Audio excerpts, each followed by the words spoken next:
can I ask you, what is the link between, you say like, the man is really shut down, like, there was no room for like physical affection, verbal affection. Mhm. What's the association between that and then having an affair? Well, because your life is bland, and when you're shut down, your wife is trying to get from you constantly. That's where women get the beautiful term of a nagging, controlling bitch, Mm-hmm. Mm-hmm. because she's like, I just want you so bad, and you're over here like constantly on your phone or playing games or out with your buddies or doing, hobbies, and we miss you. We want you here. And when she gets tired of asking kindly, she becomes angry. And she's like, why don't you give a shit about us? The only thing you care about is work, right? And it just escalates from there. And he's, just like shutting down more and more and more, where sometimes he might blow up and, fight back. But a lot of times, even blowing up and fighting back is still a shutting down, right? It's just loud shutting down.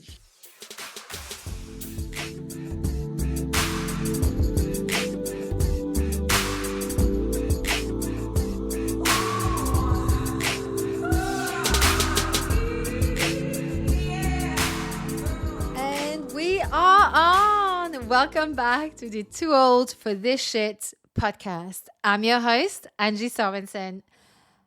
Welcome, welcome, welcome. By the way, if you're one of the oldies, you may have noticed. I don't know if you've noticed, but basically, I think I'm pronouncing the name of my podcast better. I've actually taken voice lessons. Obviously, now I've lost kind of losing my voice because I've just done a 2-hour recording, not with Shawn, just another one. I'm just doing this intro a bit a few days later. But yeah, anyway, I just wanted to check if you'd noticed. Because, I don't always pronounce things fully. Whereas now I'm actually trying to do that because it's important to be understood. Okay. So if you're new here, welcome, welcome. Listen, this is an interview based podcast where you'll get a variety of guests and topics. Anything from sex workers to doctors, scientists, flat earther, uh, therapists, coaches, psychologists, you name it. A whole big range. Also, women who escaped Christian cults in the US. So, yes, a wide range. So, today, in today's episode, this is Shawn. She came back for another round. And basically, today we are talking about infidelity and how she helps couples rehab or come back from an affair. And I really enjoyed today's conversation. Shawn has such a calming voice. She's just calming, just in general. I find her just really soothing. And she had such a lovely approach to the subject. And I really enjoyed hearing her and share some really great insights. And so that's what I'm going to say. I just want you to hear it directly from her. If you find her advice helpful, I have put together a takeaway guide for you to download. You can find the link in the show notes. You do not need it while you're listening, but it's a great way to have all the key takeaways in one place if you need it for later. So, without further ado, help me give a big, warm welcome to Shawn. Let's begin.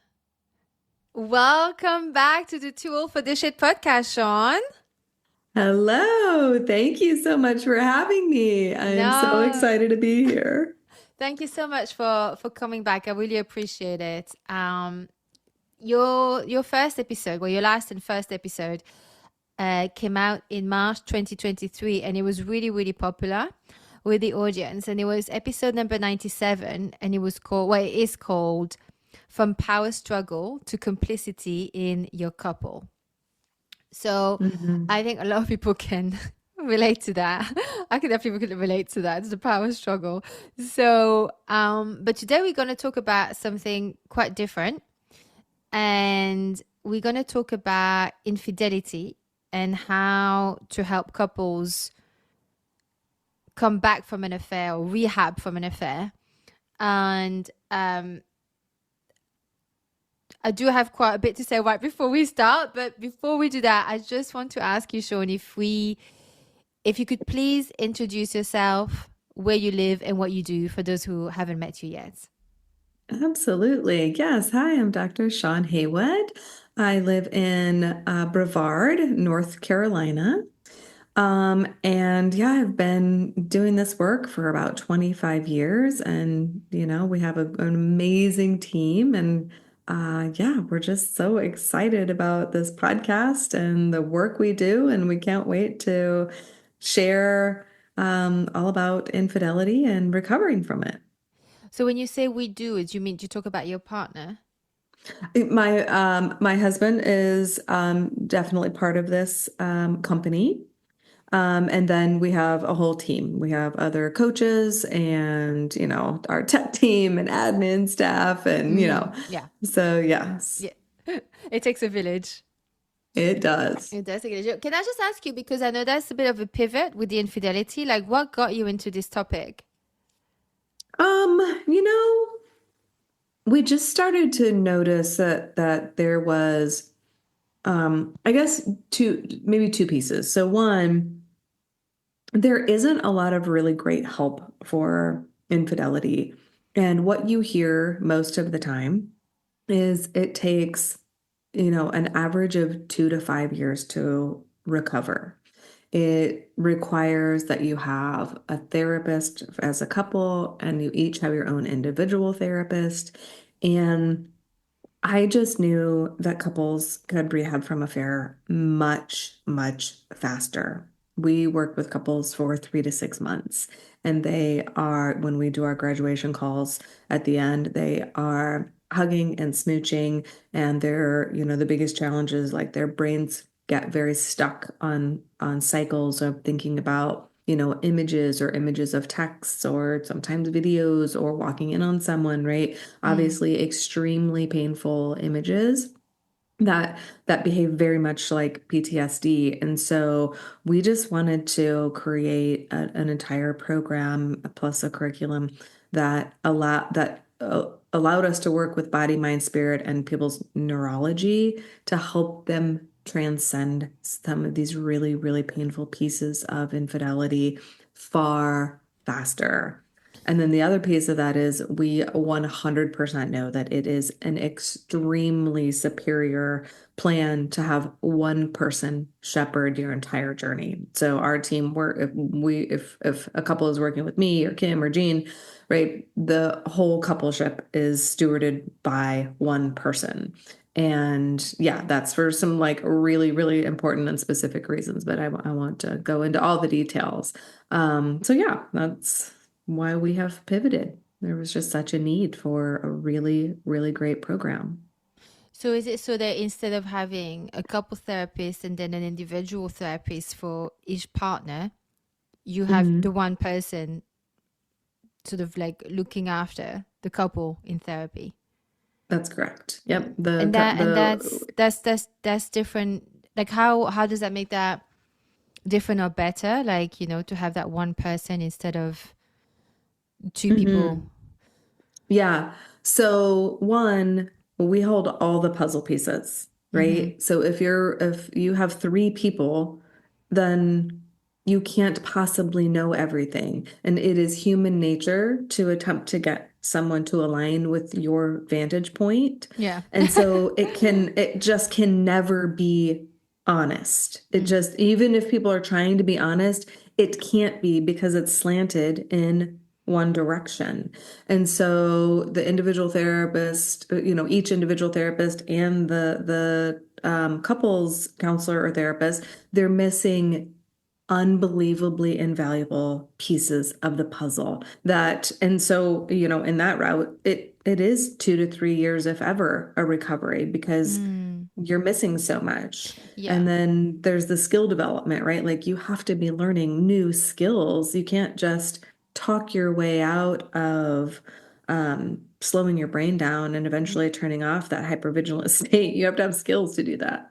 Yeah, and I guess I mean also like if you are if you're linked to the one therapist, right, as a couple, Hmm. you also have to learn to be really honest, I guess, because it's and also you probably would learn to listen to very hard things, you know, from I mean that you're gonna have to learn to listen to have hard conversations. So is what I'm saying. Like you have to learn to have hard conversations, right? Because like when I listen sometimes to Esther Perel, right, she has a whole podcast series on with Hmm. couples, right, with infidelity. Yes, of And course. it's really interesting because at the beginning you're siding with one person. What I do, I'll be like, oh my God, you know, terrible. The other person is just trash, you know, or mean or selfish. And you just have, you know, whatever preconceived ideas. And then she's sometimes I agree or sometimes I disagree a little bit of who she sort of sometimes she supports more one than the other. And I'm like,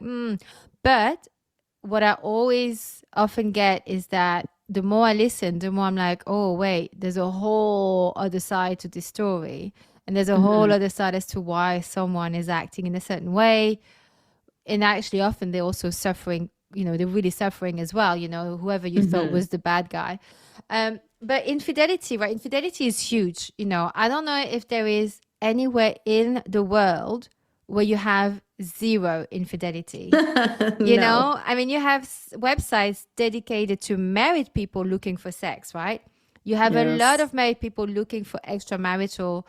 And on top of that, you have people who aren't married, right? They may be boyfriend, girlfriend, they may be cohabiting or not cohabiting, but there's Hmm. obviously a spectrum in infidelity from my vantage point, right? So I see like there's a pure physical one, a one night stand.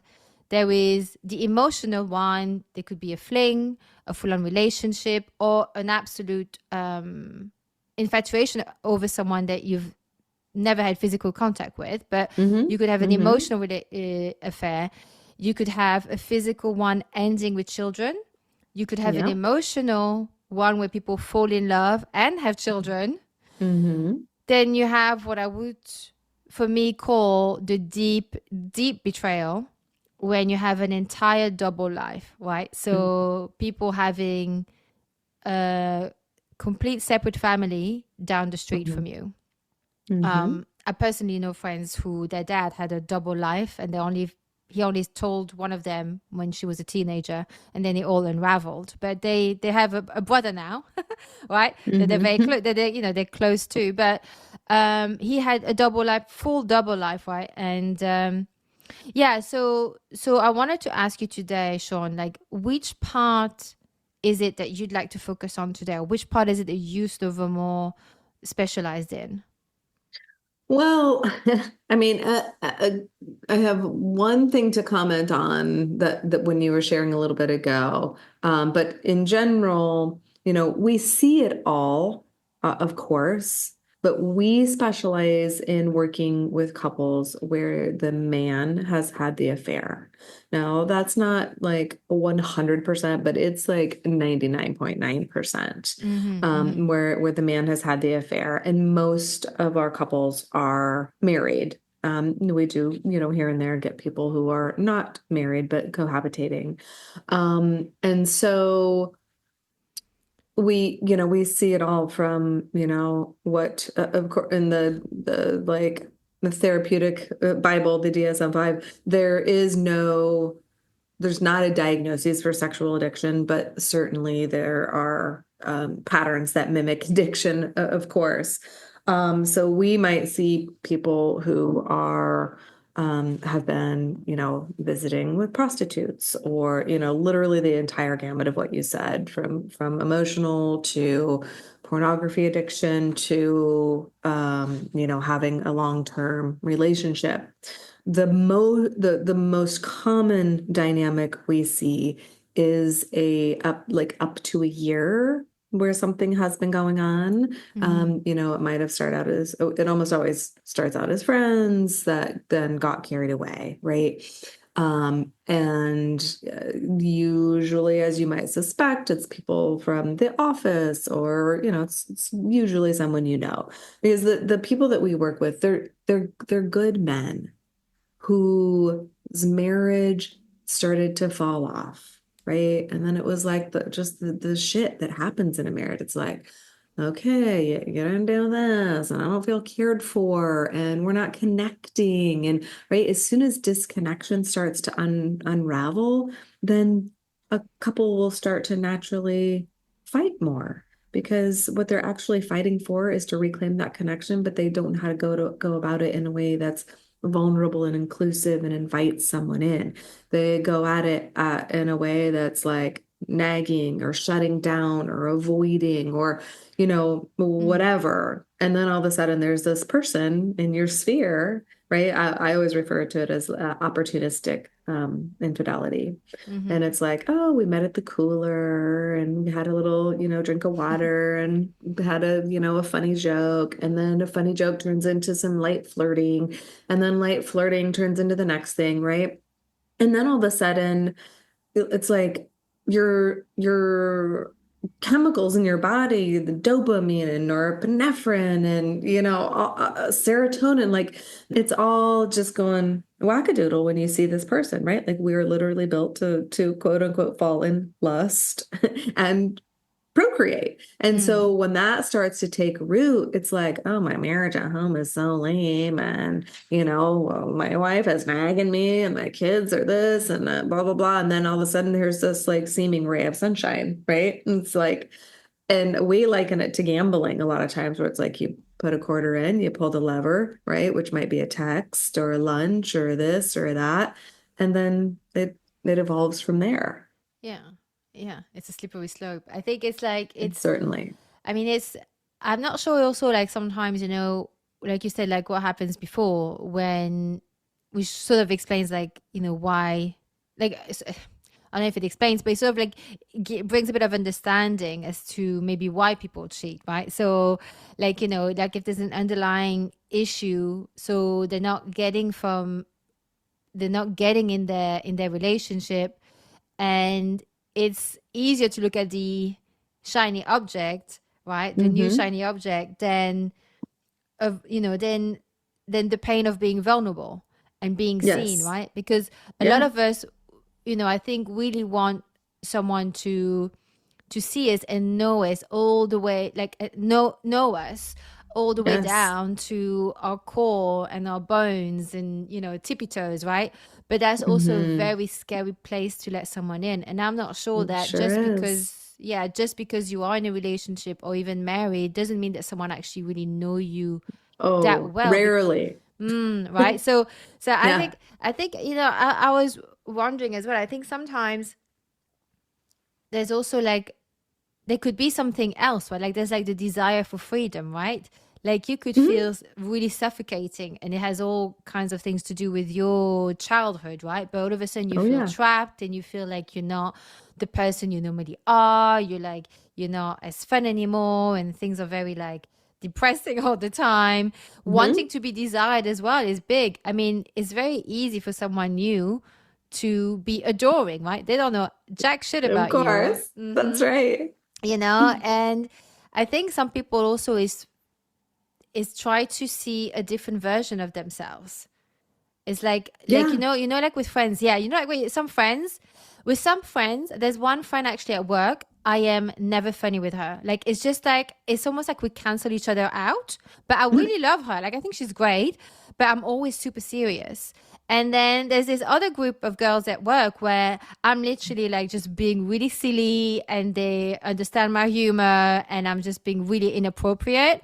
And it's like we're having a great time. And they're also the same. They're also like, they'll say like, they'll also be inappropriate and just like, don't really give a fuck. Right. So, and that really brings out a different side of me. And I like that version more, right? So if I had someone Hmm. with whom, even though I liked them, I was always serious, I don't think I would be able to go down that route, right? Even if they may be Hmm. the right person. But yeah, so I wanted so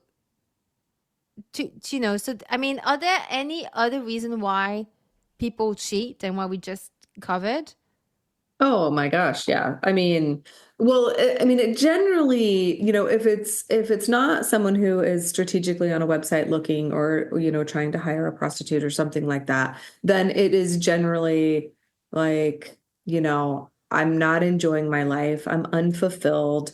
A lot of times we see alcohol addiction. People have gotten to a point where they're unhappy enough to start leaning on other escapes, right? And there could be mental illness, right? There could depression, anxiety. We see a lot of couples who they're both executives or professionals or have their own business, so they have a lot of stress. Their lives have sort of taken over and replaced their coupleship with Mm. busyness and children, and that's where you start to pull away and start to become, roommates. They typically have a history of some kind of trauma, right? And interestingly, it could be either partner, right? She might have, the wife might have physical, mental, emotional, sexual neglect, abuse, abandonment, right, in her growing up, or he might.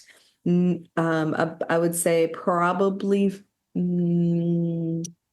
like 40% of the time they both have a lot of trauma, and the rest of the time, if I were to guess, don't quote me on that exactly, but the rest of the time one of them has pretty severe trauma, and then the other partner, who's typically the man, we see more of the trauma in our women, and the men have grown up in an environment that didn't seem particularly traumatic, but there wasn't space for emotions. They Mm. weren't like their dad was very shut down, or there wasn't much I love yous or hugging or affection. And so they know how to play this shut down role. And when you're in love and you're first getting married and all the stuff, like that stuff is easy to avoid or not see or not tap into. But when you've been together 2, 5, 10, 15, 40 years, right? It's like then all the stuff comes up. And when you haven't uh, gotten on a healing journey along the way, then things unravel, right? It could just as easily, one thing we really, really, really try to teach wives to help them disassociate it from being so damn personal, because, obviously it's an extremely personal betrayal, is to help them understand that it wasn't about them, right? Mm. Like both partners are responsible for the state of a marriage, but only the man can make a choice, or I mean, obviously women cheat as well. But in this context, like the man has made that decision. That's not about her. Can That's can not can because, can I ask yeah, you go what? ahead. So I can I ask you what is the link between you say like the man is really shut down, like there was no room for like physical affection, verbal affection. Mhm. What's the association between that and then having an affair? Well, because your life is bland, and when you're shut down, your wife is trying to get from you constantly. That's where women get the beautiful term of a nagging, controlling bitch, Mm-hmm. Mm-hmm. because she's like, I just want you so bad, and you're over here like constantly on your phone or playing games or out with your buddies or doing, hobbies, and we miss you. We want you here. And when she gets tired of asking kindly, she becomes angry. And she's like, why don't you give a shit about us? The only thing you care about is work, right? And it just escalates from there. And he's, just like shutting down more and more and more, where sometimes he might blow up and, fight back. But a lot of times, even blowing up and fighting back is still a shutting down, right? It's just loud, loud shutting down. And so then all of a sudden there's this like person who thinks you're groovy, and at home you feel like you can't do anything right, and which is not her intention in any way. It's just like, we want you to be a part of our damn family, right? And then Yeah. all of a sudden it's like, oh, she's so cute. And wow, does she like me? Wow, I haven't felt liked in a really long time. And, of course, the real truth is they have grown not to like themselves. And so they're trying to put some kind of band-aid on that, instead of doing the inner work. And that's, Mm. Angie, that's really why you said something a few minutes ago, maybe 5 minutes ago, about being on one side or the other when you hear like the context or you hear someone share. One thing that we are, I would say, a huge defining factor for our company is that I don't care what you've done, our team, whoever you're working with, will absolutely love and adore you as a human being and value you. People are never shamed. In fact, when I do all the graduation calls for couples, and the thing I hear most commonly is for both of them, we have never felt so loved and safe in our entire life. And I'm Mm. like, well, it's the foundation for healing, you know? Mm-hmm. And so we just really, really make sure that men know, like, yes, you did a really shitty thing. Okay. Yep. Then you need to own it. And there's a lot of cleanup to do.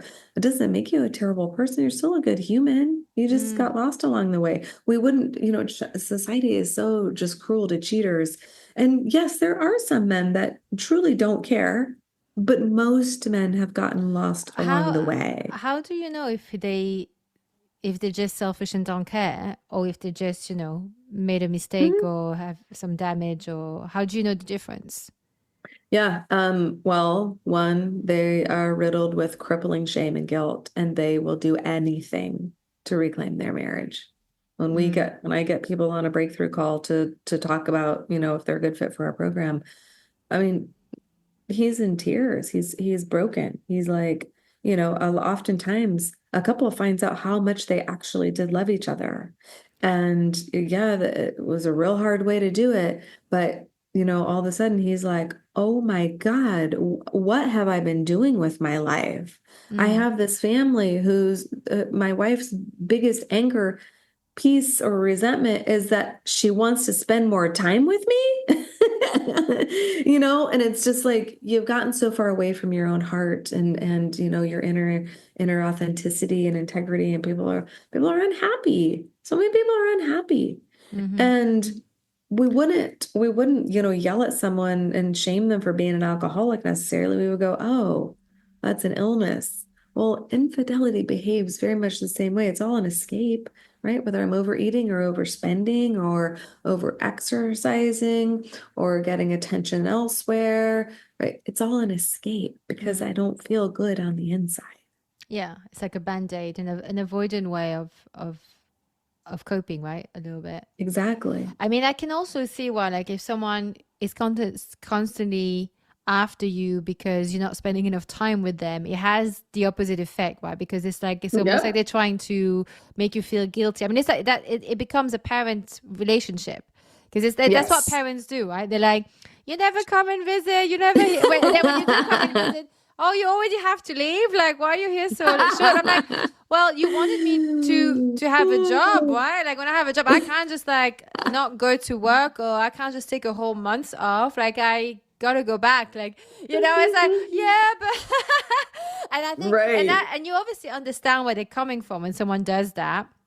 But it does become it feels like whatever you do is not enough. And That's that right. puts you on the back foot, right? And I think couples, I mean, I've been single for 4 years. Like the last breakup, sort of, that was a saturation for me. I was done. And I think, like, to me, like, I understand, like, there's so much that comes up in you, when you get close to someone. But it's Mhm. not just that what comes up for you is what comes up for them.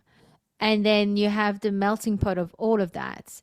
Yes. And and in today's society, people don't stick it out really, or so it's like you Mhm. go through all of that, those growing pains or whatnot, and then it's over and you're like, well, it's so I think there's a Mhm. lot of, like, I understand, I don't understand marriage because I'm not married, right? But I can understand why, if you're constantly feeling like a disappointment or hurt, you at Mhm. some point you just clock Sure. out. Yeah, you're like, Yep. nah, Mhm. we're good. Yeah, yeah, and in a variety of ways, right? Yeah, Like not yeah. everybody is checking out through an affair, but yeah, and you said a moment ago, like people are just like, oh, we're just done, right? It's so interesting in just how society has evolved because like, whatever, 100 years ago, you stayed together forever, no matter what, even if your husband was beating the shit out of you, right? Yeah. You didn't have anywhere to go. There wasn't, it Yeah. was Yeah. just different.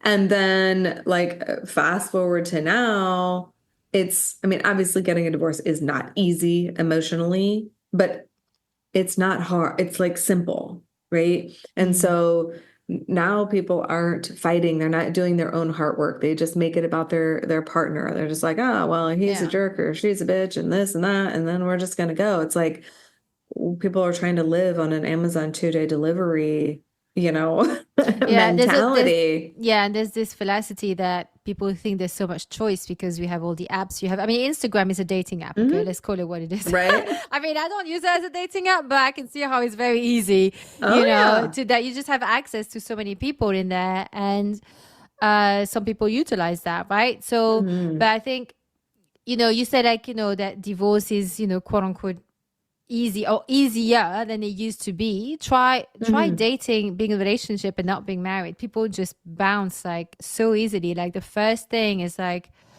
so it's like, yeah, just the commitment is difficult now. It really is different. It's really different. And there's such a like perfectionistic intolerance for humanness that I'm seeing.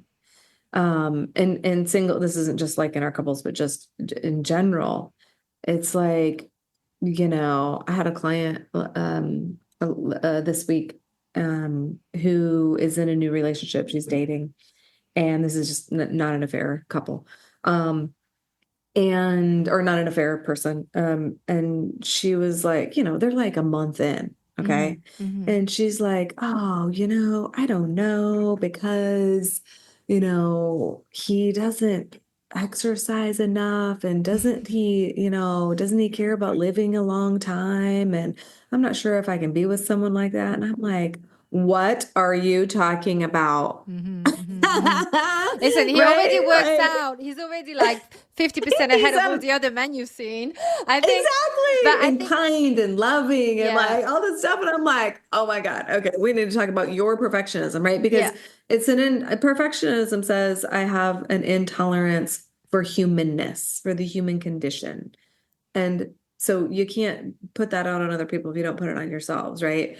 And so, yes, I think that something that our clients really learn going through our program is like, well, anybody can heal. It's not rocket science. Any couple can mend, even from something as shitty as infidelity, if you're willing. I definitely want to circle back to the infidelity, but before we do that, I just want to say it sounds like maybe she's like either she's not aware of what the values she's looking for, because you need to have some values you're looking for. It could be that, he wants kids, or I don't know, whatever the values would be. Yeah. And I'm not sure if that's necessarily a value. That's like a life choice. So that's maybe different. But it could also be that she's like a maximizer, right? Some people are like, we're looking for that perfection. We're looking for that big on romance. We've watched too many Hollywood movies and we think that, that's the standard. But I have to say, look, for me, one thing I can't stand is people who don't have good dental hygiene and don't floss. I've dated my last did not floss. And I don't care what people say. If you don't floss, you taste like cheese. Especially in the morning. It's disgusting. Floss. It's like, I'm not putting up with that. Like, I take good care of my teeth. Please floss and brush your teeth twice a day. Like, just don't. Like, it's just gross. Yeah. Yeah. You crack me up. Well, this is our dentist plug for the day. There you go. Yeah, maybe I should find a sponsor that makes flosses. So how do I? So because obviously we're going to talk about rebuilding trust and moving forward, but I wanted to first just talk about the moment when someone finds out, because there's only two things I'm thinking of. Is either someone finds out about it, either your partner is revealing it to you, they've told you, or you Mm-hmm. found out because you found a Mm-hmm. text, you found something, or someone Mm-hmm. else told you about it, Mm-hmm. right? So is there a good way, is there a better way of finding out? Is there a better way of revealing the situation? Like, how would you say about the revealing? Like, how do we do the big reveal?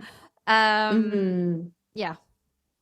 Yeah, so rare, it is very rare that there is a big reveal. Honestly, I can think of just one client who had what was considered a very deep God moment and was like, "What are you doing, you dumb dumb head?" Right?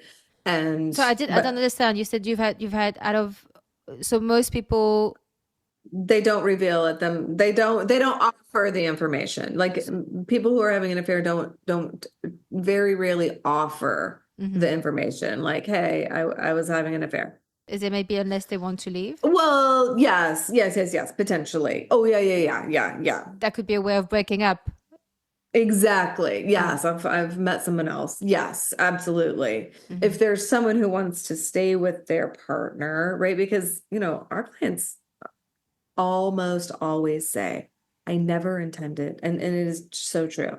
I never intended to leave my family. I love my wife, and they do, which obviously is not easy to believe as a wife. But yeah, it's they're not going at it, to try to fall in love. But of course, I don't actually think you can love two people like that, but they think they fall in love, and sometimes want to leave. Um, I forgot the other part of your question, Angie. Yeah. So yeah, so most people don't reveal the information about. So the cheater does not tend to come up with the information. So most people stumble across it.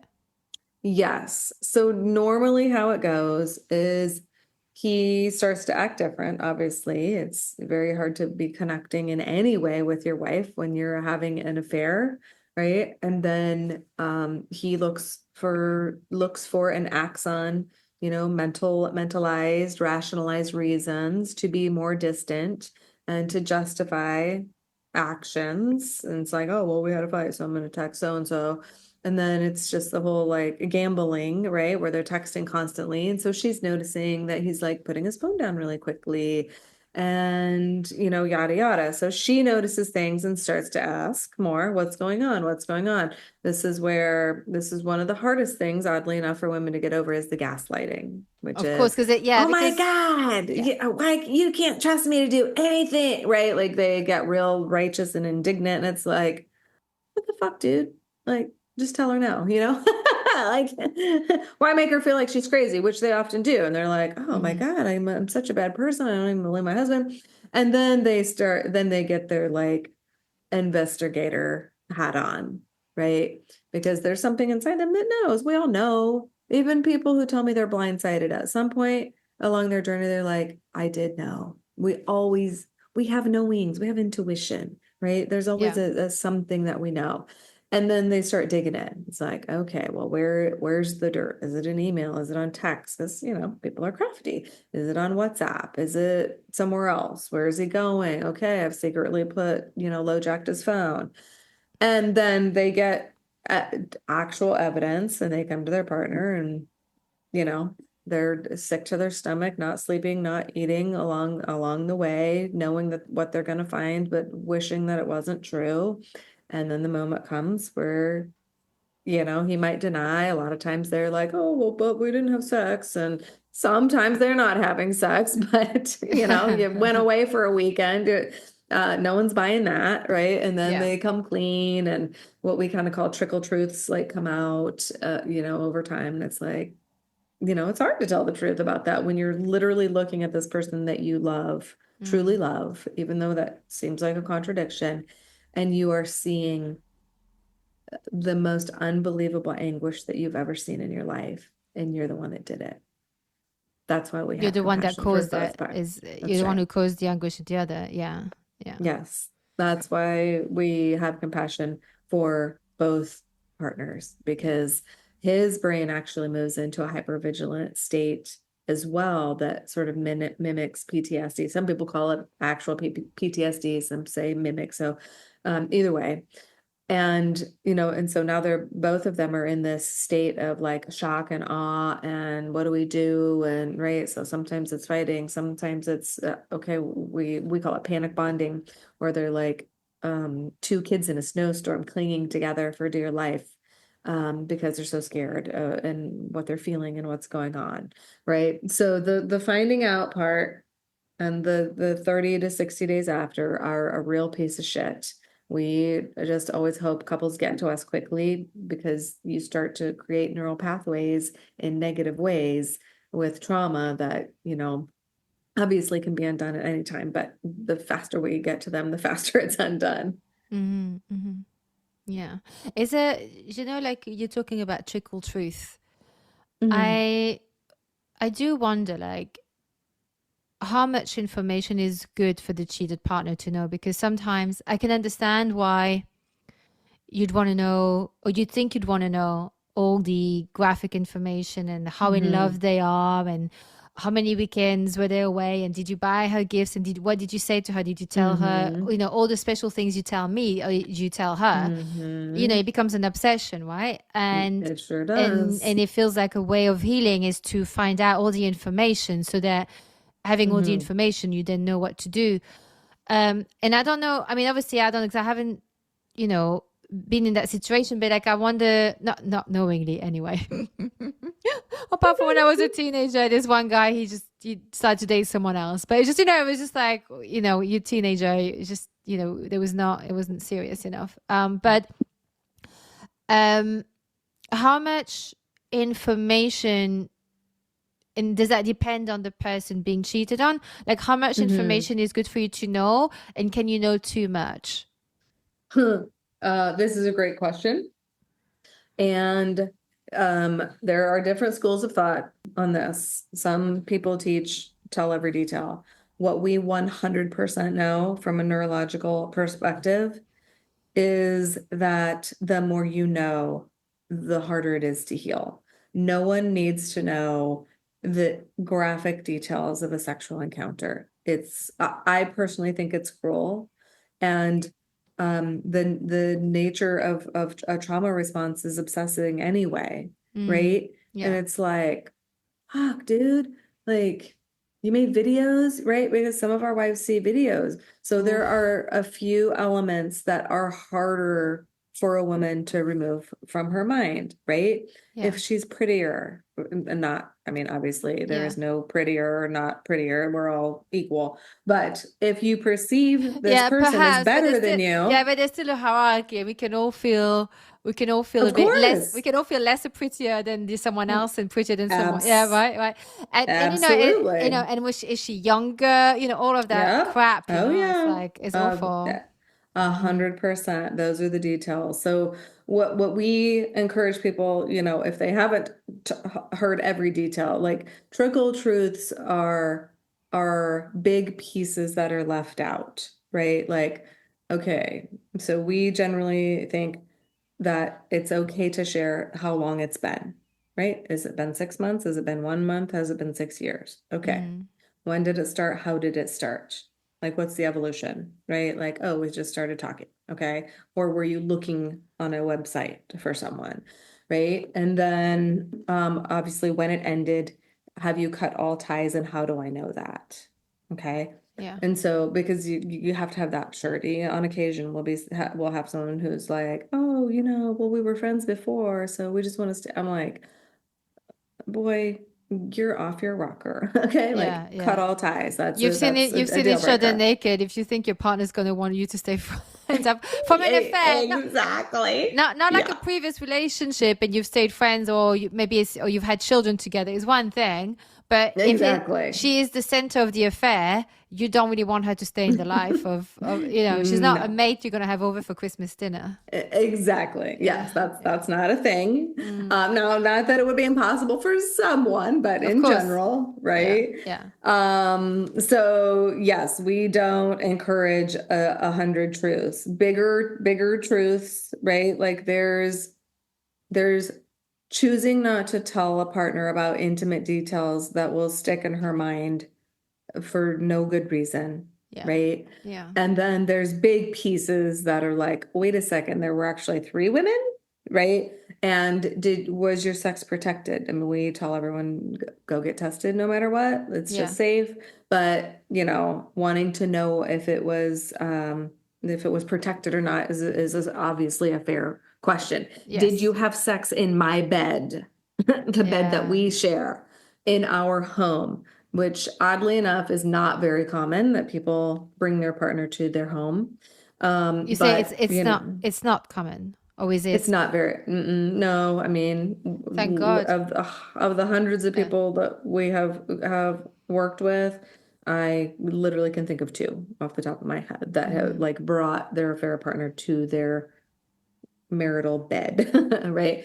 But women do that more often. Oh, interesting. Women who are having an affair will take men to their marital bed. I guess we like Men to be usually don't. comfortable. We like to have the same lighting, Right? and yeah, we Right. know it's clean Uh, because we've cleaned it. Like, right. there's a few pluses, and at least we don't have to go anywhere when it's done. You can just ask him to go. Right. Right. Yeah, Oh gosh. yeah. Mm-hmm. So do I guess because I was going to ask you if men and women process recovering differently, but you obviously you're more you have more experience Mm-hmm. with men doing the cheating. Mm-hmm.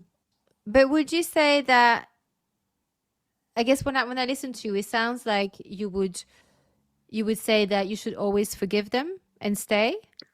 Well, no, no, no, no, not necessarily. I mean, forgiving, yes. I mean, forgiving is for me, not for them. Forgiving Mm-hmm. means I'm giving up anger and resentment. And, so I always believe in forgiving because otherwise, then you just take this shit with you to the next relationship, Yeah. right? And most couples who've had infidelity once and didn't heal it, they're going to get it again on either side. Yeah. So it's a repetitive, like the habits and traits that you bring are habitual. So we are very inclined to reproduce something if we don't do work and learn and heal and grow, right? Mm. So, the forgiving and healing, whether you stay or go, is extremely important.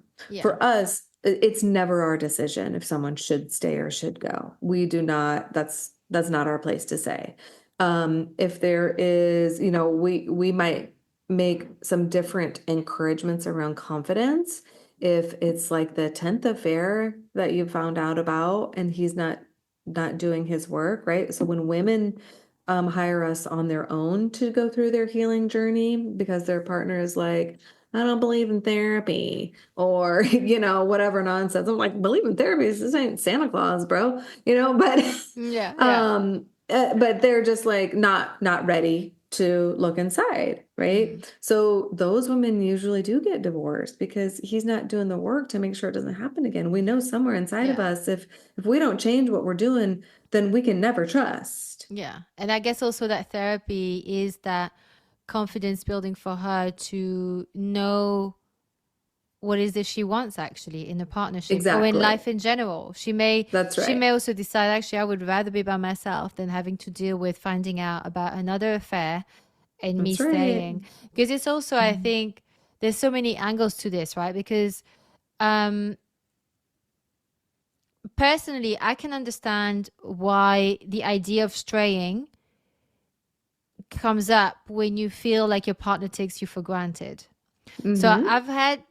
I've had this in the past where I really felt like the person um I was with just was just not in my book wasn't paying me enough attention, wasn't Mm-hmm. giving me like was treating other people way better than he was treating me on so many different levels. And Mm-hmm. I came to a point of like, what the fuck am I even doing here? And I remember I Mm-hmm. was out with some friends and this guy was clearly flirting. This was years ago when I still had it, honey. But this guy was flirting. Oh, This guy you was still flirting. got Oh, it. I don't know, honey. I'm 200 years old. But that's how I feel. That's how I feel. But I was out, and this handsome young man was flirting with me, and I was enjoying it a little bit too much. And I remember he wanted to exchange numbers, and I remember thinking, "Oh, I can't do that." But Mhm. so I did nothing. Or did I? Actually, I think I did. But then I think I got a text and I freaked out. I was like, "Oh no, no, no, no, no, no, no, no, no!" You know, it's like it was just too much Mhm. reality.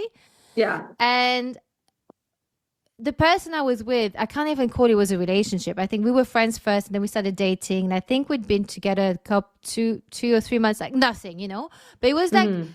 we were friends first, and then we dated. And you think like someone would make a really great effort after they were pursuing you for so long, and Right. and then you're at the beginning, you think, you should woo me. Where's the wooing? And so that's what was happening. And so I remember I got that, Mhm. I got this text. I freaked out, and I think I blocked the poor guy. He had no idea what was happening. And but then what I realized for myself was that the fact that I was flirting with the idea and letting someone Mhm. flirt with me this way, I was just Mhm. like, there was a part of me that already knew I had lost respect for for the guy I was dating, and that if I mean, maybe respect was not the correct word, I don't know, but I remember thinking, because I'm a very loyal person, like to a fault. If I'm into you, like it's like the mafia. Like if I'm into you, I'm into you. This is it. Um, but I was like, the fact that I'm enjoying Mhm. that sort of attention. Normally, I don't enjoy that kind of attention if I'm into you. So I um I knew I had to end it because I actually I realized that I think I actually want to cheat on this person now. And I can't Mm. be already 2, 3 months in wanting to cheat on you. Sure. That's not who I am. And I think also because we did not have a long-term relationship yet, I don't think, there was no work to be done. He was kind of showing me how I think the relationship would be. But so yeah, so I ended Mm. it.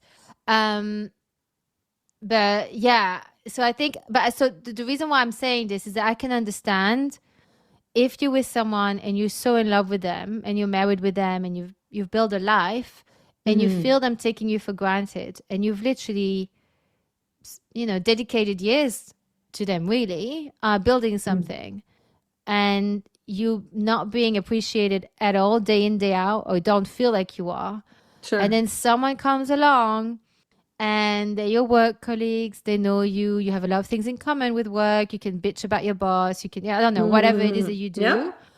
And the other person they're also married and they're having difficulties too, and you start to bond and you feel safer because they're married. So you Yep. don't feel like you're gonna leave, you're not gonna go for a divorce because you're both married, you understand the That's boundaries. right. That's only one example, right? But I can see how it can go into slippery slope if you're not having a proper conversation with your partner.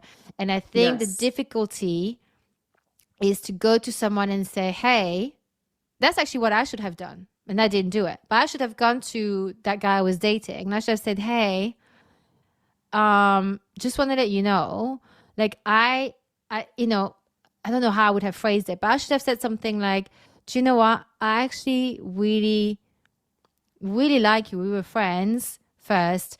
And I obviously, really like you more than that. And we're dating, and I, saw something, a potential with us.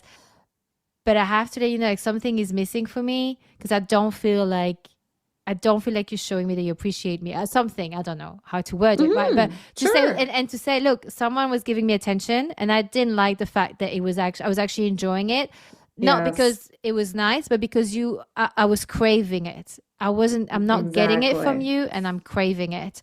And and that should have, maybe that if I'd had that conversation, maybe it would have turned out very differently, but I didn't have that conversation. So I can imagine it must be really hard to have that conversation if you have children, a Mhm. house, a mortgage. There's a lot on the stakes here Yeah. to say, Oh, hey, yeah.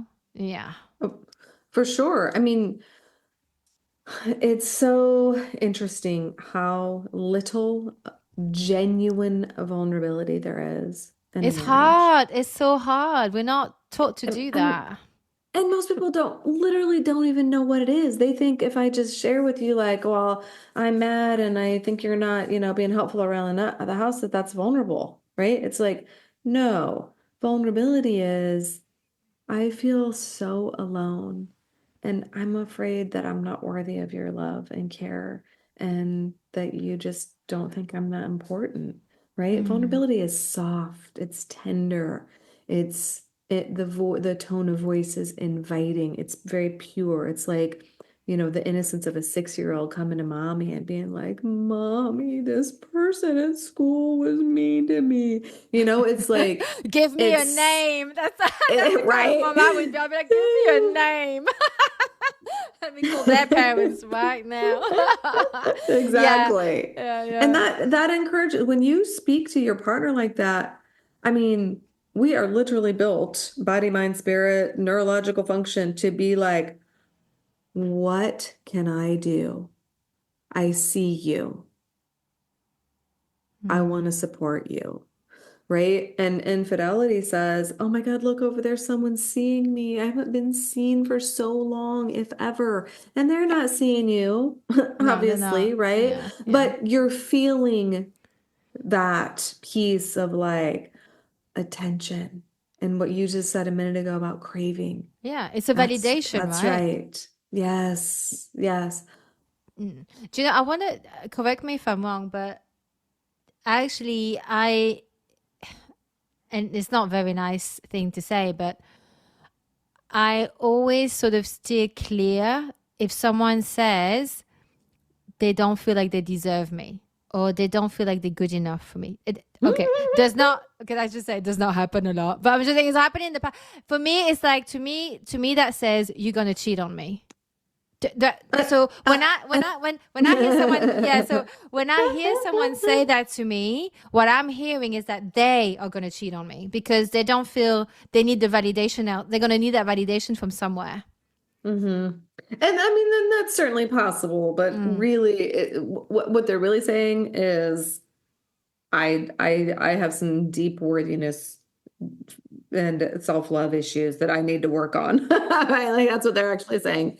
And it could culminate in cheating. Certainly. It could culminate in like infidelity with a bottle of booze. Right? Like, Mm-hmm, mm-hmm. it could Where the be alcohol anything. becomes more important than the relationship, you mean?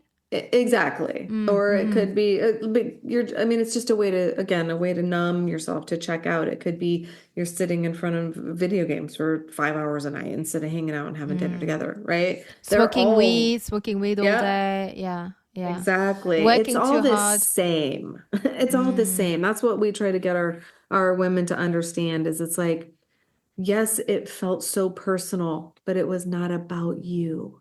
Yeah, yeah. We could have I tell women all the time, you could be a Victoria's Secret model, Oh, that makes no and difference. Yeah, you still get and cheated on. it's exactly, it's so sad. literally, Yeah, right? yeah, So it's not about you or your body. It's yeah. not, you don't need to go get your face filled up with injections, unless it honors you, right? You don't need to lose 30 pounds unless it's for you. But yes, that is one of the hardest, most grueling pieces for women. It's like they just feel like they weren't enough.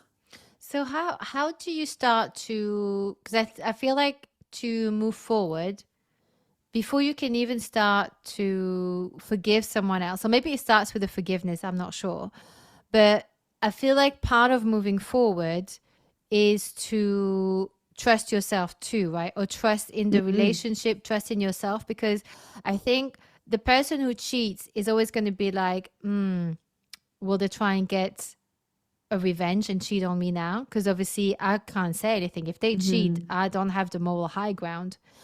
So there's that fear, right? Of like that's like the irony of the situation. Now they're worried they're gonna be cheated on, perhaps. And then the other person, they have this may have really triggered their self-esteem, their sense of worthiness, are they desirable? I mean, I know it would affect Hmm. me really deeply if someone did that to me. I would really Sure, of question, course. do I look, how I look, or maybe who I am as a person. I would actually also question my own, Hmm. am I just a horrible person that you just don't like to be around me anymore, and Yes. that's why you're not attracted to me. I'll just be like wondering all kinds of stuff, right? So how do you start to what's the ABC of rebuilding something so you can Hmm. move forward? Yeah, that is a super great question. So I'm going to make a quick comment on a couple of things you said. So you Mm, said, maybe it starts with forgiveness and starts with deciding to trust the relationship. So those don't happen first. Even we have people all the time like, I've forgiven him. Well, why are you speaking to him in a tone of disdain? Right? Like that's not forgiveness. Okay. So what they're saying is that I want to be able to move on. I want to forgive him. I don't want to feel like he's a piece of shit and I wasn't worthy of his love, right? So they might say I've forgiven, but really they just want to. So forgiveness and trust are consequences that happen down the line. There are books and so many spiritual teachings about, you just have to forgive, you just have to forgive. And I'm like, listen, forgiveness it isn't for most people just a choice. Yes, mm, it's a choice, of course, but it's also a process, yeah. right? We forgiveness and trust shows up because people have strategically built connection through all the ways in which you are vulnerable and build emotional safety. So when women say, how will I know he won't do it again? And I always say, because you'll know at some point that the two of you could be locked in a closet for 10 days until you starved or thirst to death, and you would have the most bitchin' time until the end. I didn't Because you understand that with don't the closet. Sorry, say that again. it's just like an analogy. Like Yeah. you have so much fun together that you could literally be locked in a closet. You enjoy each other so much that it wouldn't even matter if you never left that closet until your dying day. You would just have fun anyway, right? So when couples go through our program and they build that kind of connection and emotional safety and vulnerability, I mean, we're literally teaching tediously vulnerability skills because people don't know how to do it. And as you said, it is scary as hell, Mm-hmm. right? To Yeah. show all of you. Okay. But when you do that and in these like curated, beautiful, intense ways, it becomes the tie that binds, right? Like when you like someone so much and you have grown together so much and learned and understand and then you just know that you're safeguarded. You just know at some point that you're unbreakable. And so I let women know. And now, of course, that doesn't mean that no one could ever have an affair again, but it makes the chances very small. I don't obviously have a crystal ball. Yeah. Be cooler. I get paid more if I did, right? But you know when a connection feels in a certain way that most people honestly have never experienced with a partner before, sometimes with a best friend, but not with a partner. Then you just stop worrying. You just start trusting. You take the 360 off the phone and you stop asking the questions and all the stuff. So it sounds like the healing part is that connection you have with someone else. Is like that deep connection. In part, I mean, also we do individual and couple sessions. Like you can't get out of doing your own work. If I'm checking out every way to Sunday and I don't even know how to share a basic feeling, right? Yeah. My husband always allows me to use him as an example early in our marriage. If I shared a feeling, even in a tone that was just a little bit elevated, uh, I would look at him and it would look like he had a stroke. Right. He Right. literally shut down, but from a parrot, like a true fight, flight, freeze space, not because he was trying to be a jerk or an asshole, which I certainly thought at first. I'm like, well, I guess you just don't ever want to talk, right? Yeah. But Yeah. he was totally shutting down, and these pieces are rebuilt one piece at a time. If you have learned how to shut down as a response to upset, or you've Mm. learned how to be angry as a response to feeling powerless along your life, then that's what you do. But that's not vulnerability. That's lashing out. That's making excuses to get to be mad or to get to shut down. Yeah. So when that true vulnerability takes root, you live a whole different life in all facets of your life. Yeah. I guess because it sounds like you almost like rebalance your nervous system.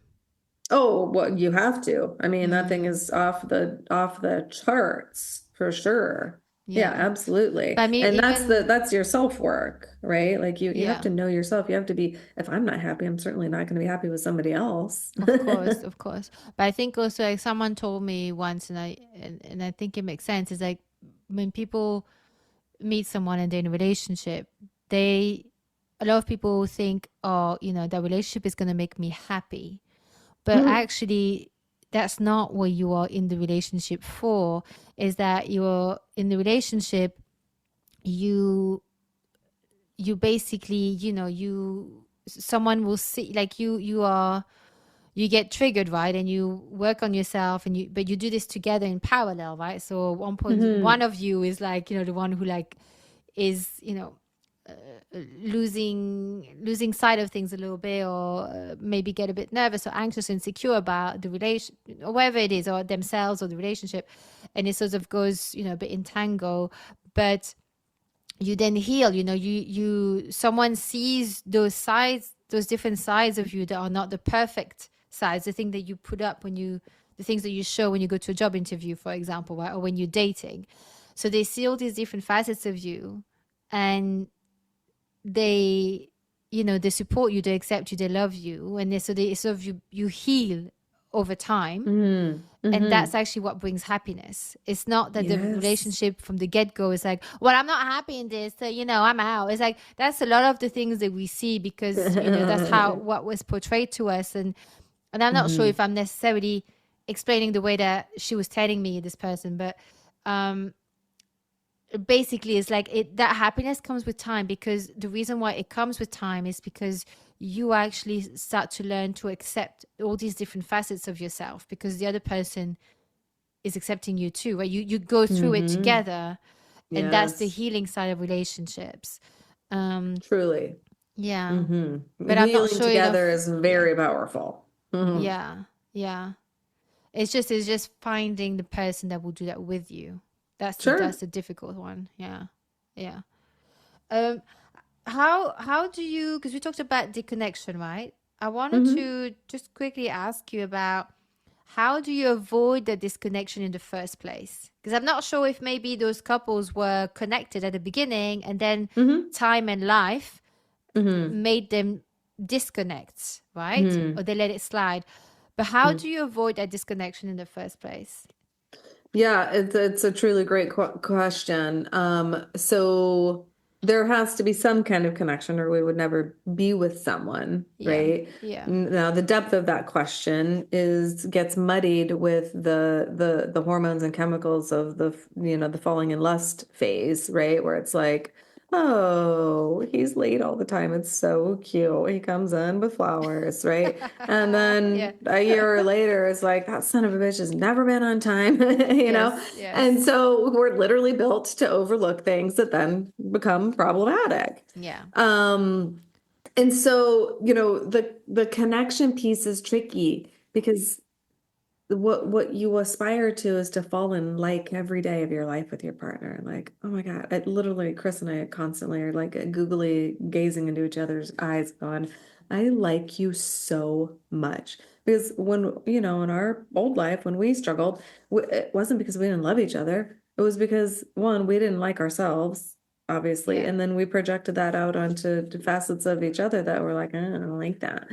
All yeah, right. And yeah. so it's just, it is the most important thing. And when couples have been together for a while, you can sort of, do you know what the game Jenga is?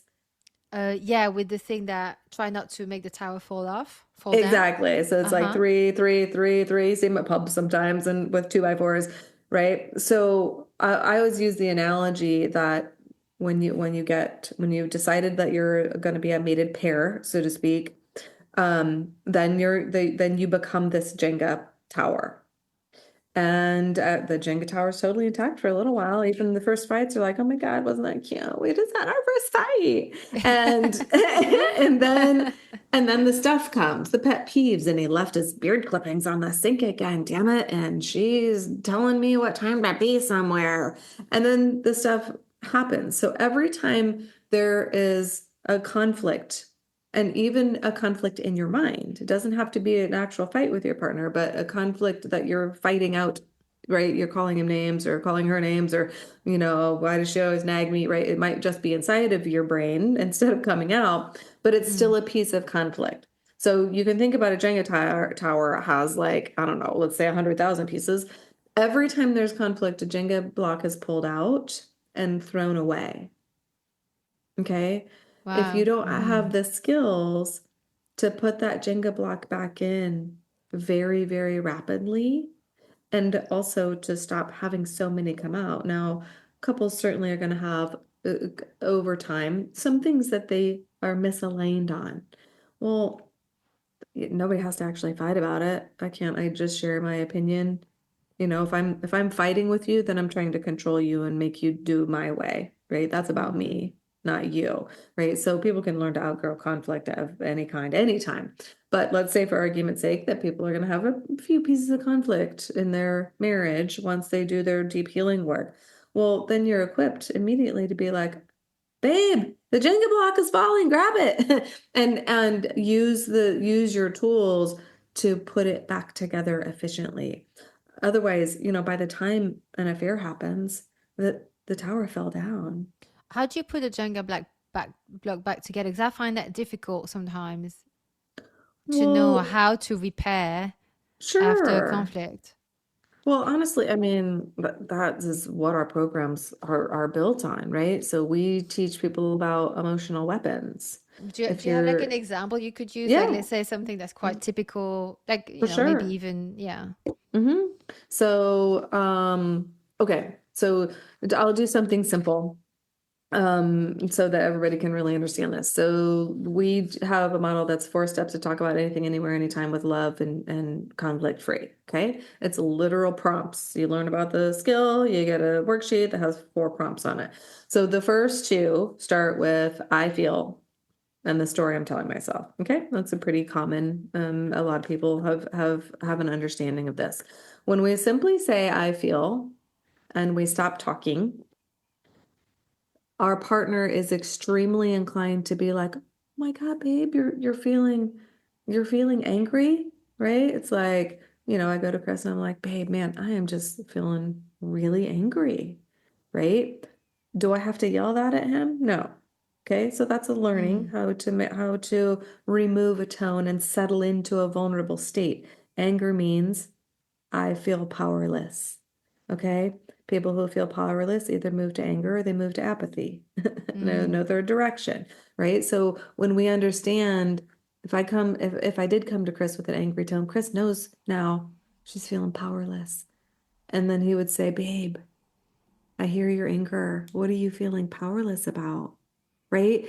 And so you learn these skills back and forth, and just coming to the table and saying, I feel, even when you learn together and your partner says, I'm so mad, right? If they've practiced not getting triggered from your trigger, which is how emotional weapons come out, right? If I'm angry, and I start to blame or accuse, whatever, then you're going to be like, well, here you go back, Shawn, right?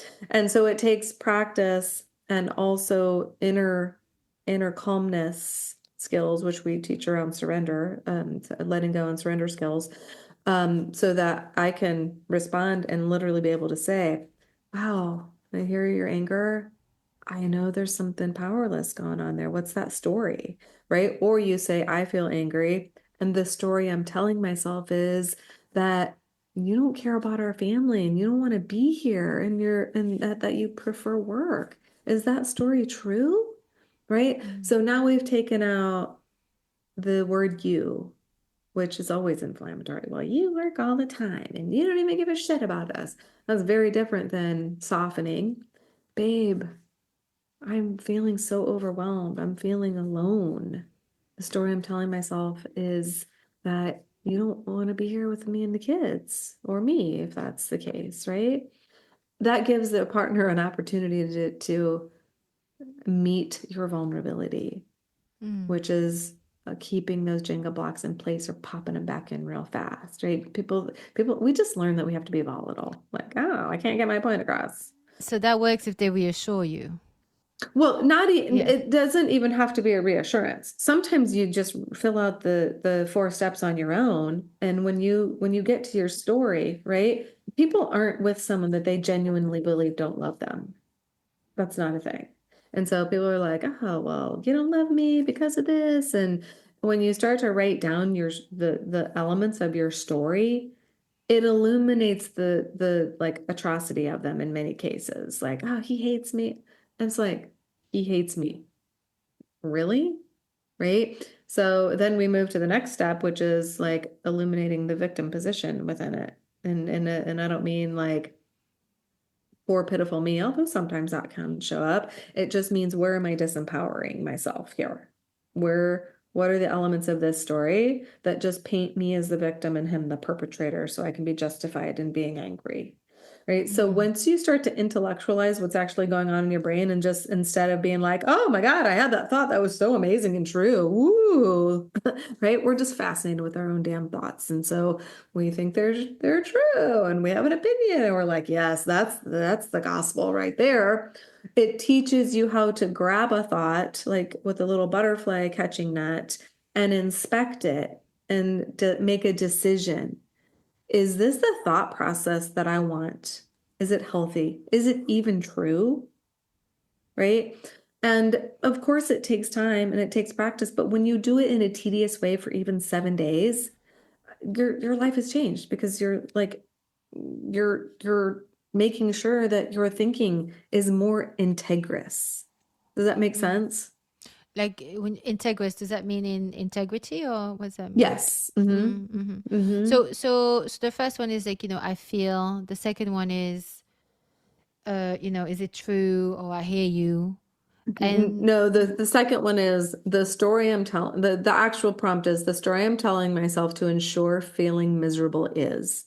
My uh-huh, husband uh-huh. hates me. He thinks I'm fat and ugly. Yeah. He never loved me to begin with, right? Like those are the stories that perpetuate then wanting vengeance, or right? Like Yeah. Yeah. then the drama grows. Of Okay. course. So Yeah. the story I'm telling myself to make sure that I feel absolutely miserable is Yeah. XYZ. Like the story, you to validate yourself, right? To validate, not validate yourself, but to validate your feelings, right? To co-sign on your Exactly. anger, to go, well, this is why. And Exactly. uh-huh, uh-huh. And so and then is the third step that you said, like, what is it true? Is that Yeah. the one where It's you like, question it? Mm-hmm. exactly. Poke holes in this, right? Be an attorney for the other side. Okay. Do I actually believe he doesn't love me at all? Okay. Well, we have children together. Or do I actually really believe that, I'm the last priority, or that he never loved me, right? And then it's like, okay, well, there's also another million memories up there of good times that you've had. Okay, so even if it's like maybe it's not true, you soften a little, and you soften a little, and you soften a little, and you're like tapping that Jenga block back in. Right. And that doesn't mean that every single problem is solved with this model. It means that you teach yourself how to soften Yeah. around conflicting pieces, and make sure that you're not just trying to justify crappy feelings, right? Like, which is what most of us do. It's like, "Oh, Yeah. I used to be a great attorney. I could talk Chris into thinking that he like, burned down our house." Yeah. Yeah. Yeah. But it certainly isn't favorable. No. No. And is that the fourth step? So the fourth step is recontextualizing. Telling a new story. You got it. And I tell people all Mm-hmm. the time, if you're gonna tell yourself a story, I mean, basically all of our thoughts are made up anyway, or they're conditioned patterns, or, programs that we got, right? Why do you think people think cheaters are assholes? Well, because you've heard that, and then you heard it again and again and again and again and again. So now there's an assumption that cheaters are bad people. Well, Mm-hmm. Yeah. right? Yeah. And Yeah. so if you're gonna tell yourself a story, might as well make you feel good. Be a good one. Yeah. And I guess it comes into the whole, philosophy of, how do you know something to be true? Because you heard it, like you said, about cheater being bad people, Hmm. or how do you know that, that he doesn't love you? Is that true? Like, and I guess it's also, I think there's this quote in this movie. Can't remember what it's called. It's the one. It's the movie where this famous actress loses her memory. It's based on a true story, actually. Ah, Hmm. gosh, hang on. And what's her name? She was in she's in the movie The Notebook. Now Oh, I'm gonna is that Jennifer Garner? no, The Or Notebook. Hang on, I'm not now no? gonna look. Okay, it's what's her name? Rachel McAdams. Oh yeah, yeah, Rachel Rachel McAdams, yeah. McAdams. And then there's a movie she's in. I think it's called The Promise, The Vow from Oh yeah, yeah, 2012. yeah. Yes. Oh my God, it's so good. Oh my God. But basically, what you were saying just makes me think of this, because we're talking about cheating, right? And Hmm. so I was just thinking about this film. She gets angry at her mom because her mom stayed after her husband, well, or her father, sorry, had an affair Hmm. with one of her school friends. So, like, around the same Hmm. age, and he had an affair. And I think it's Jessica Lange actually who plays her. Hmm. And so her mother says, I didn't leave. I chose to hang on. I chose to stay for all the things he did right, not leaving for Hmm. the one thing he did wrong. Yes. And I thought that was Mm. so deep. Again, I'm not So condoning the deep. act of I don't it's not No, condoning obviously not. yeah, No. yeah, it's not condoning the act of cheating, but we all do things. It may not be cheating, but you may still be doing something that's just as hurtful to someone else. Exactly. Um, I actually say that to couples all the time. And it just mm, like from, my own marriage many years ago, it's like I unleashed anger on Chris for so long because of my own inner hurt yeah, that was crippling to him in many ways. of That isn't course. any better. That's not for me. That doesn't have to be true for everyone. Yeah. For me, that Yeah. was as harmful as infidelity. Yeah, yeah, yeah. It's because it's also a type of betrayal of trust, right? Because Of of this course. of the safety of the cocoon that you built, right? And all of a sudden that comes out, and it's a form of yeah. There's a lot of That's right. ways we betray each other, as human That's beings. right. So Hmm. I really really enjoy. I forgot actually how your voice is like soft and very just like really. I really enjoy listening to you. There's something very like calm and soft and but strong at the same time. It's beautiful listening to you. And Thank you. yeah, I'm really glad we got to do this. Me And too. thank you. I want to ask you the finishing thoughts, I call them. It's the two questions I ask every one of my guests. Now I Hmm. went back and I checked what you answered last time, so we'll see what you say this time. And if you want to I know, don't I will tell remember. you. Mhm. Okay. No, no, none of the returning guests remember, but I have, I've got them written down. But so I want to ask you this time around again. What life lesson do you wish you'd learned sooner? Oh gosh. I mean, this is a hard question, Angie, because I am my husband calls me his pirate bride, because I'm like a sassy, saucy minx, and I like to have bourbon sometimes and swear, but also like deeply, deeply spiritual, where, Chris and I spend the first 2 to 3 hours of our day every day meditating, reading spiritual texts, and having conversations, right? So that's like the real Wow. foundation. So what do Mm, I wish I had known earlier?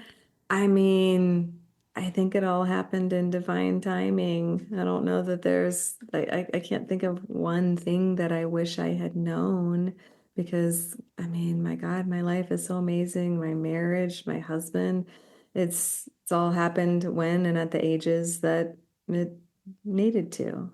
What I'm gonna do is I'm gonna ask you the second one, and then if you want, I will tell you what you said last time. Okay. But I don't want to tell you just because of the beautiful answer you just gave. I'm holding off telling you what you said until you answer the second one. So the the second one is, what do you not put up with anymore? Oh gosh, in marriage or in Anything general? in general. It could be whatever the first thing that comes to mind. Well, the first thing, it's not, so what do I not put up with? I don't really enjoy hanging out with people for very long if we're not having like deeper, interesting conversations, right? Like, I'm just not interested in talking about hair and nails and the weather, right? Like, Yeah. so I would say it's not a position of like, oh, I'm never going to put up with that shit. It's just like, I don't really seek out opportunities like that aren't, have some kind of depth around them. Yeah, it's not something you enjoy for a very long time. Like that chit Yes. chatter, light chit chat. Yeah, no, I Hmm. understand that. I totally understand that. So, do you want to hear what you said last time? I don't know. Maybe it'll illuminate some growth that I've had. So yeah, let's hear it. Only if you want to. Yeah, I don't mind. Yeah. Do it. So, the first one, like, what did you wish you'd learn sooner? Mm-hmm. And you said quite a bit. I only like I narrowed it down because, Okay. but the essence was that if you could go back to so you said if I could go back to my 18-year-old self, I would Mm-hmm. teach her. I would teach her how to surrender the anger, so that she could have, Mm. been joyful much sooner in her life, Mm. and also not lash out her anger on anyone, from her driver to her husband. Mm-hmm. Okay, that tracks. Yeah, Nice. and then yeah, and the second thing you said was that it would have been nice to know that I could have had a fight-free marriage. Mm-hmm. Listen, I think that's all of us. I mean, we all fight in couple relationships. Mm-hmm. I understand the feeling of anger 100%. And I think, yeah, I think it's often very misunderstood. Mm-hmm. And it's like you said, it's the helplessness, right? You feel helpless. And that's the emotion that you grab onto to come back up for air on top of the Exactly. water. It's like they're And coping emotions. Yep. yeah, for the second one, would you not put up with any more? Do you want me to tell you what you said? Sure. That you said if you, I'm just again narrowing it down, but you said I can't tolerate meanness. Yes, Yeah, that's people still who are being true. mean. Yeah. Mm-hmm. That's Hmm. that's that's still true. Um, Before you tell us, Shawn, where we can find you and work with you, is there anything else that you want to share with us that I may not have given you the opportunity to say? Oh gosh, I mean, I can't think of anything like super specific. Just always an encouragement for people, no matter what the context or situation. Just do the healing work. You'll be so glad you did. Instead of blaming your stuff and upset on others, it's like just do your work. It's not your boss's fault that your life sucks or whatever. So Yeah. yeah, that's probably it. So, Shawn, can you please tell us where can we find you? Where can we work with you? Hmm. So, if you go to our website, which is reimaginelove.com, there are, if it's truly for a couple who's struggling with rehabbing from infidelity, there's a free training on there that is a wonderful, wonderful start for people. And there's a 5-day kickstart that helps people. So we have some free options. And then there's also a link on our website to book a breakthrough call with myself or a team member to talk about working with our team when people are, don't want to wait the 3 years to get over this and they want to see it happen in 3 to 6 months, right?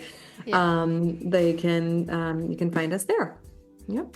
Thank you so much, Shawn. Such a pleasure to have you back. I'm really, really glad we did this. Thank you. Oh my gosh, me too. This is great. You're amazing. Your show is gorgeous. And I'm just thankful to be here. Thank you so much. And that's our episode. If you enjoyed it, please share it with a friend. It can be a screenshot that you text them, a link, the name of it, any of those will do. If you give a 5-star rating and a review, that really, really helps the algorithm for it to be shared on all the different platforms. And just a little note, please be aware that this podcast is always free to listen to. Any platforms that want to charge you for it are doing so without my consent, okay? This is free. You can listen to it on Apple, Spotify, all of the other regular listening platforms that don't charge you. This is free. So don't let someone charge you to listen to my podcast. Until next time. Using health inappropriately.